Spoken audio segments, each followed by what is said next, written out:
Di sebuah desa terpencil di pinggir hutan, hiduplah seorang gadis bernama Dinda. Sejak kecil, Dinda sudah mendengar berbagai cerita misterius yang beredar di desanya, salah satunya tentang sebuah permainan yang dikenal dengan nama Jailangkung. Permainan ini dikatakan bisa memanggil arwah dari dunia lain. Banyak yang memperingatkan agar tidak mencobanya, namun rasa penasaran Dinda akhirnya membawa dia ke sebuah malam yang akan mengubah hidupnya. Pada suatu malam bulan purnama, Dinda bersama dua sahabatnya, Rani dan Dita, memutuskan untuk mencoba permainan itu. Mereka mendengar kabar bahwa ada sebuah rumah tua di ujung desa yang dianggap angker. Menurut cerita, rumah itu pernah dihuni oleh sebuah keluarga yang seluruh anggotanya meninggal dengan cara yang tragis. Konon, roh-roh mereka masih menghantui tempat itu. Dinda dan teman-temannya membawa sebuah boneka kayu dengan wajah menyeramkan, yang mereka temui di pasar loak beberapa hari sebelumnya.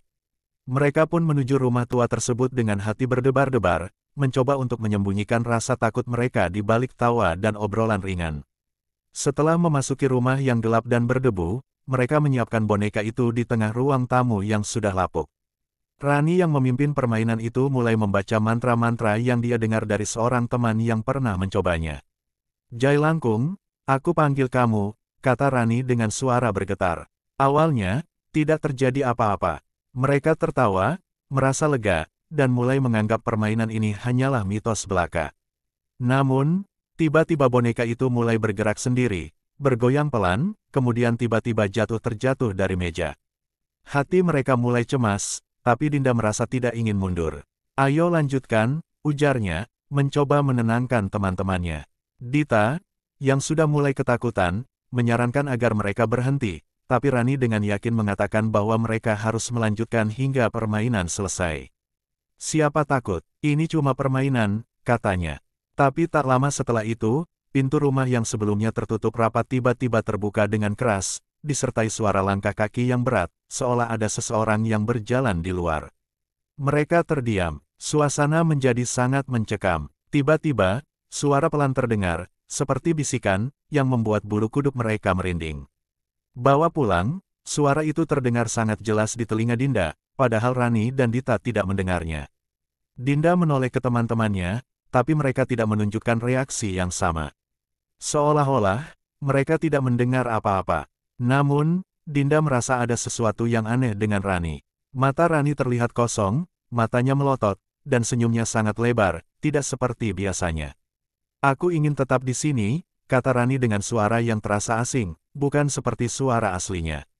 Dinda berusaha menggoyang-goyangkan tubuh Rani, namun semakin lama, tubuh Rani semakin terasa dingin, dan wajahnya semakin pucat. Tiba-tiba, sebuah suara keras menggelegar terdengar, memecah kesunyian malam. Lampu rumah yang remang-remang itu pun mati mendadak, meninggalkan mereka dalam kegelapan total. Dalam kegelapan itu, Dinda bisa merasakan angin dingin berhembus dengan cepat, dan seolah ada bayangan bergerak di sekitar mereka. Dinda segera menarik Dita dan berlari keluar dari rumah itu.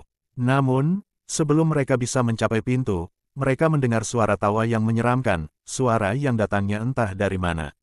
Mereka keluar dari rumah dengan napas terengah-engah, namun tiba-tiba Rani yang tadi sudah mereka tinggalkan di dalam rumah, muncul kembali di hadapan mereka. Aku sudah dipanggil, katanya, suaranya terdengar sangat dalam, hampir seperti suara yang bukan milik manusia.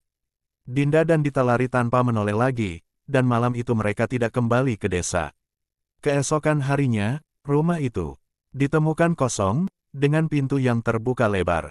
Rani tidak pernah ditemukan lagi. Orang-orang desa berkata bahwa arwah Rani telah dipanggil oleh Jailangkung, dan akan terus menghantui rumah itu selamanya. Sejak malam itu, Dinda tidak pernah melupakan peringatan yang selalu diberikan orang-orang tua, jangan coba-coba bermain dengan yang tidak terlihat, karena mereka bisa mengikat jiwa kita.